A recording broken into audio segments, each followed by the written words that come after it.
There's been another trade. Not a big one. No.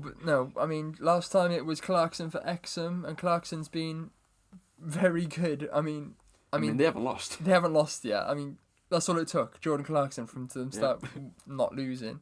But there's been another trade. You don't like it. I love it. Yeah, I don't. I don't mind it, but I feel it's not the right time. So Jeff Teague has gone to Atlanta, well, as well as Trayvon Graham, for Alan Crabb, and he's gone to Minnesota. Now, I don't like the trade, because I said, I don't know if it was last episode or the one before that Jeff Teague is just like George Hill. Yeah, George Hill. Where when George Hill was at the Cavs and he was just like the backup point guard for that Cleveland team and he was doing great, I feel like Jeff Teague could go to the Clippers and he could like help them a lot because they need a backup point guard 'cause they don't really have one, and they could easily like help them go and get a ring. So I thought, get traded to a contender, help them win a ring, then when your contract's up, then go to someone like Atlanta and have a good time. But no, he skipped the middleman. He's gone to Atlanta now. It wasn't his choice at the end of the day. Yeah, but I just like the story because he started his career at Atlanta, became an all-star there, and now he gets to go back home to mentor someone who could become the best point guard in the league one day. Cameron plays for the Memphis. But no, I think this is a big step in Atlanta becoming a reliable team or a playoff team because next year you're hoping for next season they're going to have another high draft pick and you want to trade to take the next step. John Collins, DeAndre Hunter, Cam Reddish. But now they've got a veteran point guard who they can rely on. I love the move. Like, I know all they had to give up was Alan Crabb, who's on an expiring contract. And rubbish. Yeah, he's been awful this season. So this is like... It's a good fit for Minnesota. Yeah, perfect. They can tank. But like this is such a no-brainer for Atlanta. You're bringing back a player who the fans love and they adore, and someone who can help try and take a next step. It's a perfect trade. Not a big trade. Will a big trade happen soon? Hopefully. I hope so. Hopefully, because it's been a while. Talking about Atlanta, they have stopped trade talks with Drummond because they wanted too much. So maybe there won't be a big trade this season. I mean, yeah, it'd been stupid if they traded from now when they can get him for free in the summer. It made no sense. So maybe they just put their brain on him and were like, wait a minute, he's a free agent in the summer. And even though he did say he wants to retire at Detroit and he wants to stay, so maybe... But Detroit can offer him the most amount of money.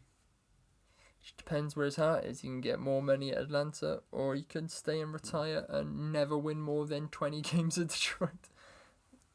Unless Sekou Doumbouya turns into an absolute god. Which... You ready as one? I mean, catching bodies left, right and centre. So, trade rumours. Things that might happen, probably won't happen, because there's a big lack of trades happening. Philly want everybody by the looks of what you've written here. Yeah, so obviously being a Philly fan, I follow a lot of Philly news pages. Yeah. With Philly being rubbish, I mean in the 6th seed, they need shooters, and they're looking at shooters. Yeah, so the Philly Inquirer, they've said that we're currently eyeing Luke Kennard, who's been injured for the past 20-odd games. Good fit. Perfect for Philly. Langston Galloway, I feel he would be a very good addition off the bench, and Jeff Green. No thanks, I don't want him. And then Kevin O'Connor, he said we're after Iguodala. I would love bring him home, bring him back to Philly. Send him where it back all to Golden started. State. Robert Covington, bring him home, bring him back to Philly where it all Golden started. State. And then Davis Bertans. Perfect. If there's one trade that I could do for Philly, it would be Davis Bertans. Because he offers exactly what we need. Yeah, he's one of those players that you really need, but I just can't see happening. I can't. Well, we could make it work in terms of money, but I feel like Bertans is a player almost every single playoff team wants. And then you look at Covington, I think he's on a bit too much money. We can't really, unless we give up a lot of players, obviously, and kill our depth. So, will any of these trades happen? Probably not. But I hope they do. Well, a couple of months back now, Clippers were talking about getting rid of Montrezl Harrell, and this past week, they've been rumoured to be looking at Domantas Sabonis. I mean, what's the point trading, getting rid of Harrell and getting Sabonis? And why or what incentive does Indiana have? They're currently a very good team in the playoffs, and they've got to get their best player back, Oladipo. There's no reason for them to even consider this sort of trade, unless they get a big haul back. Maybe Lou Will, Montrezl Harrell, and a lot of draft picks, which is not going to happen. But they don't have draft picks because they gave them all to us. That's true. And why would they get rid of like their core bench points when they're trying to go for a ring? Yeah, it just doesn't make sense either way. No.